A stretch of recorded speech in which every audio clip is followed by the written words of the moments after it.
Hi viewers, ఇది వచ్చేసి on push button. దీనిని మనము సర్క్యూట్స్ని ఆన్ చేయడం కోసము యూజ్ చేస్తాము.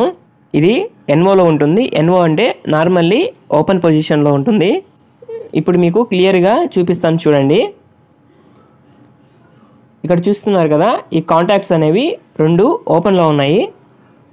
నేను ఈ పుష్ బటన్ని ప్రెస్ చేసినప్పుడు ఈ కాంటాక్ట్స్ రెండు క్లోజ్ అవుతాయి. చూసారు కదా కాంటాక్ట్స్ ఏ విధంగా క్లోజ్ అయ్యాయో. నేను పుష్ చేసినప్పుడు మాత్రమే క్లోజ్ అయ్యాయి, తర్వాత రిలీజ్ చేసినప్పుడు ఆ కాంటాక్ట్స్ ఓపెన్ అయ్యాయి. ఈ వైట్ కలర్ లాక్ని లోపలికి ప్రెస్ చేస్తే ఈ పుష్ బటన్ ఓపెన్ అయిపోతుంది. అలాగే ఈ పుష్ బటన్ని లాక్ చేయాలంటే నేను చూపిన విధంగా పెట్టి కిందకి ప్రెస్ చేస్తే ఈ పుష్ బటన్ లాక్ అవుతుంది. ఈ పుష్ బటన్స్ చాలా మోడల్స్లో దొరుకుతాయి, కానీ ఏ మోడల్లో అయినా ఆపరేషన్ మాత్రం ఒకటేగా ఉంటుంది. ఈ పుష్ బటన్ని కంట్రోల్ ప్యానల్ వద్ద ఎలా ఇన్స్టాల్ చేయాలో తెలుసుకున్నాము. ముందుగా పుష్ బటన్కున్న ఈ క్యాప్ని తీయండి. తీసిన తర్వాత కంట్రోల్ ప్యానల్ వద్ద నేను చూపిన విధంగా ఆ క్యాప్ని పుష్ బటన్కి టైట్ వేస్తే సరిపోతుంది. టైట్ వేసిన తర్వాత పుష్ బటన్ యొక్క బేస్ని చూడండి, నేను చూపిన విధంగా జస్ట్ అలా లోపలికి పుష్ చేస్తే సరిపోతుంది.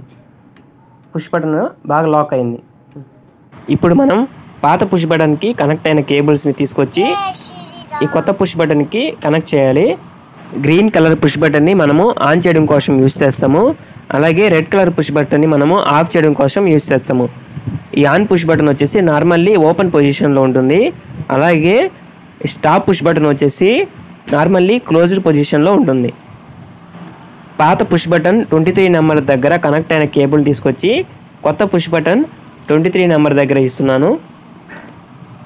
సేమ్ అలానే పాత పుష్ బటన్ 24 నెంబర్ దగ్గర కనెక్ట్ అయిన కేబుల్ని తీసుకొచ్చి సేమ్ కొత్త పుష్ బటన్ 24 నెంబర్ దగ్గర తిరిగి కనెక్ట్ చేస్తున్నాను.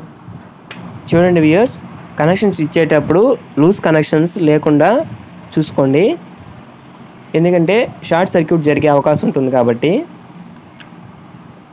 ఓకే, చూడండి 24 నెంబర్ దగ్గర నేను కొత్త పుష్ బటన్కి కనెక్షన్ ఇస్తున్నాను.